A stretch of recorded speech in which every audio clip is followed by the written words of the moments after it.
Chapter 109. Unlucky. "Explain to me," Mora said, her arms crossed tightly over her chest, "why you, the commanding officer of a Shaper force on this world, cannot round up the World Breaker's children." Her glare alone could have cut steel. "In short, Commander, bureaucracy," Venrian replied carefully. "I told you to explain," Mora snapped, "not obfuscate." Venrian inclined his head slightly. "The commander of the recruitment facility has heard rumors originating from Sanctuary," he said evenly.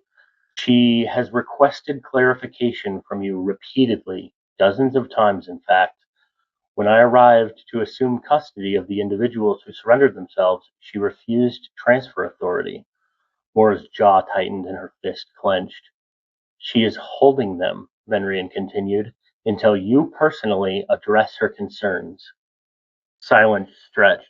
Mora closed her eyes, her fists clenched so tightly her knuckles whitened.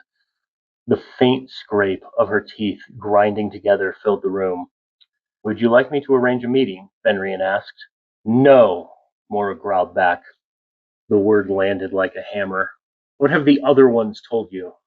she asked, gesturing towards the holding cells beyond the observation wall. "They've told us enough to confirm that they know absolutely nothing," Venrian said calmly. "Did you question them harshly?" Mora growled. "There was no need," Venrian said with a small shake of his head. After a brief pause, he added, "Unfortunately." Mora exhaled sharply through her nose. "None of our trackers can find him, Venrian. I know he is here, and we cannot find him." Her voice lowered dangerously. "I will require better results than this." She turned towards the exit. "How?" Venrian asked, his composure finally cracking. "Do you expect me to accomplish that?" Mora didn't slow. "That is your job to figure out." The door slid shut behind her. Venrian stood motionless until the room fell silent again.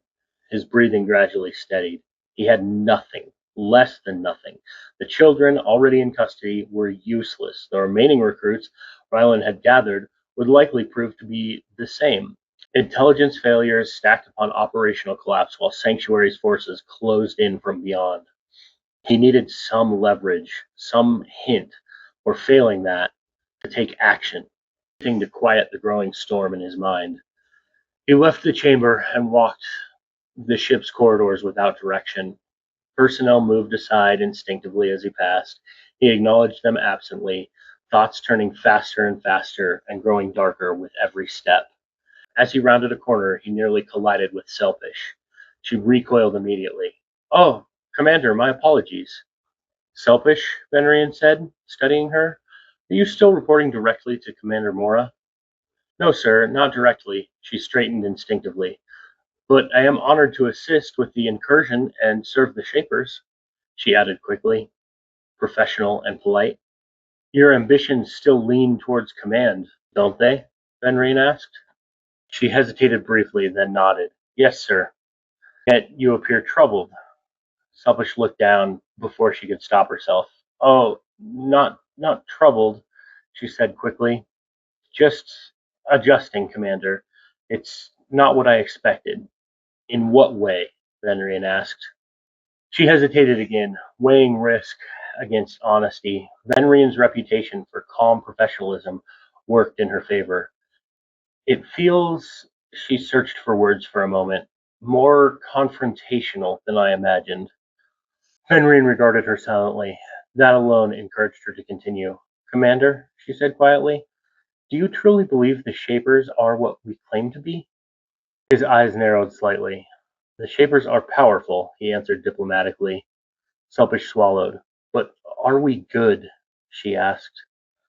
And suddenly it clicked. Doubt, unresolved conviction, moral hesitation, a young officer rising too quickly through the ranks she did not fully understand. Someone caught between belief and reality. She might become a zealot yet.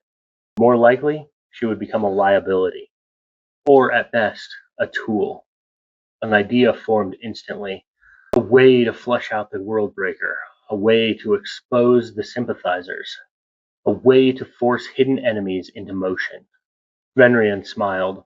warm, reassuring, and carefully sincere. "I believe," he said, "that we can always do better." Not a lie, just not the truth she thought she heard. And she would not suspect his intentions. Not yet.